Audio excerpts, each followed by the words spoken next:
से कांवड़िया भोले के डगरी। हर हर बम बम गूंजे देवघर नगरी, चल से कांवड़िया भोले के डगरी, भोले के डगरी। गंगा जल लेके चली भक्तन के टोली, बाबा भोलेनाथ भरी है सब कर झोली, सब कर झोली।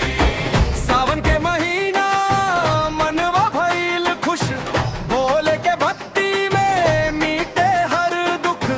बेलपत्र धतुरा चढ़ाई श्रद्धा से, महादेव रखी है सबके कृपा से।